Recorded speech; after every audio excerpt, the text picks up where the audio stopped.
All right, let's get right into it. The source material we're looking at today presents a pretty audacious theory. It claims that behind all the wild swings in the gold and silver markets, there's a hidden game being played, a carefully planned operation designed to do one thing, and one thing only: transfer wealth. What you're about to see is their explanation of how this game is supposedly played. It all kicks off with what our sources are calling a financial earthquake, a huge event that just ripped through the precious metals market in less than 24 hours. And we're not talking about a small ripple here. This was a massive shockwave that literally wiped out fortunes for some people and, well, created them for others. The sheer scale of this it's just staggering. According to this analysis, over $60 billion in value just poof, vanished from the market. And this wasn't just big banks shuffling money around. No, this was a direct hit to smaller everyday investors, people who were looking for a safe haven in gold and silver. So that brings us to the big question that these sources are asking. Was this just a natural market correction? You know, the kind of thing that just happens? Or was it something else? Something they suggest was a deliberately engineered cleaning operation designed for a very specific purpose. Let's break down their argument. Okay, first up, the timeline of this financial shockwave. Because according to this analysis, the key to the whole thing was how incredibly fast it all went down. I mean, you can just imagine the emotional whiplash for investors. First, you have total euphoria. Gold and silver prices are surging, hitting record highs, and everybody's piling in. And then, just like that, the shock. A crazy, dizzying crash, the single worst drop for gold since 1983. The herd, as the sources call them, who bought at the very top, they were now completely trapped. So how on earth could something like this even happen? Let's dig into the mechanics of what the source material calls the manipulation machine. Now, to really get their strategy, we have to look at the underlying problem they point to. Ever since 1971, and especially after 2008, major currencies have been printed like there's no tomorrow, with no gold standard, no real physical backing. This just creates a giant mountain of debt and inflation, which they say sets the perfect stage for this game. The central banks have a problem, right? How do you soak up all this extra cash before it blows up the system? Well, the solution, according to this analysis, is a strategy they call factitious speculation. It's a fancy term for sure, but they describe it as a really simple two-step trap. And it's designed to do one thing: pull cash right out of the market. And this lays out the cycle perfectly. Step 1, you create a panic. You spread rumors, you pump out news, true or not, to create this artificial surge in gold and silver prices. Step 2, the public, terrified their paper money is becoming worthless, rushes in. They trade their cash for gold right at its absolute peak.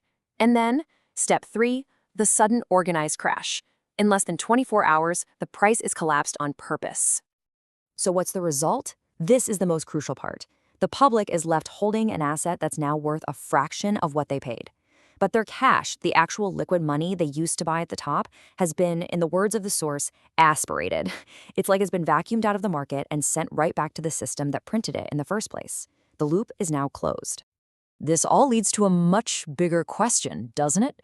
Who were the players involved in an operation this massive? Well, the analysis points to a coordinated network, and not just financial institutions, but key political figures too. The sources allege it's this whole web of interlocking interests. You've got the central banks who want to shrink the money supply. You have privately owned exchanges in places like London and New York that actually make the trades. You've got international mining companies, and, this is critical, key political figures who help create that climate of fear and uncertainty. To illustrate this supposed link between politics and finance, the sources give us a very specific case study. And while they started with precious metals, they argue you can see the exact same playbook of creating volatility for profit in other markets.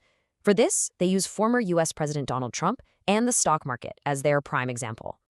So here's the alleged playbook laid out in 4 simple steps. 1. A politician makes a very targeted announcement, something like tariffs against specific companies. 2. The stocks of those companies immediately tank. 3. Insiders, allegedly an entourage and connected firms, sweep in and buy up all those stocks for pennies on the dollar. And 4. Later on, the political decision is reversed or softened, the stock prices shoot back up, and boom, massive profits are made. But why would a political leader do something like this? The analysis claims it's a service rendered to powerful financial players.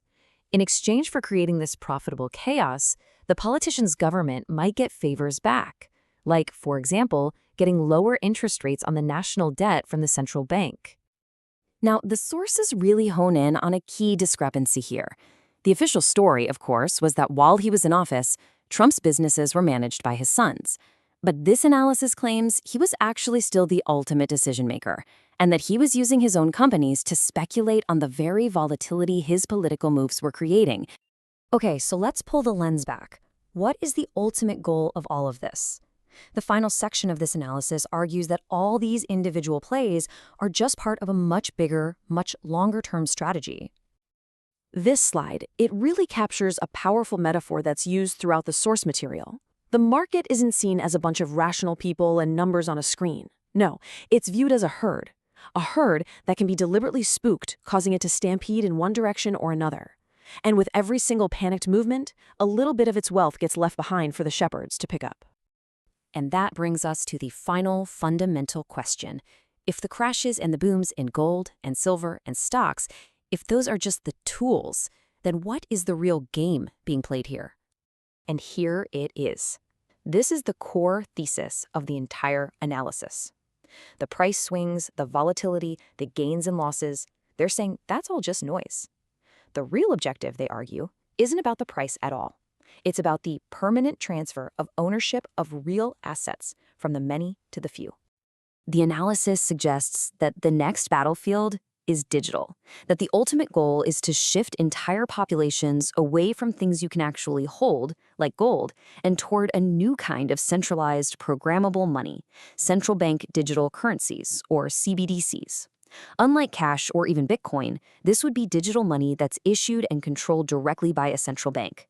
And in a system like that, according to this theory, every single transaction could be traced, and your funds could be controlled, or maybe even erased at any moment. So in the end, the picture painted by this analysis is one of a grand illusion. It portrays the public market as a kind of shadow theater, where all the drama you see on stage is designed to distract you from what's really happening behind the curtain. A quiet, relentless transfer of real wealth. So what's the key takeaway from this perspective? It leaves us with this final thought. If volatility is the weapon used to trigger these transfers, then the only defense is patience. And above everything else, information. Understanding the game, they argue, is the only way to avoid becoming a victim of it. It's a provocative theory, for sure, and it leaves you questioning what you see and what you're not being told.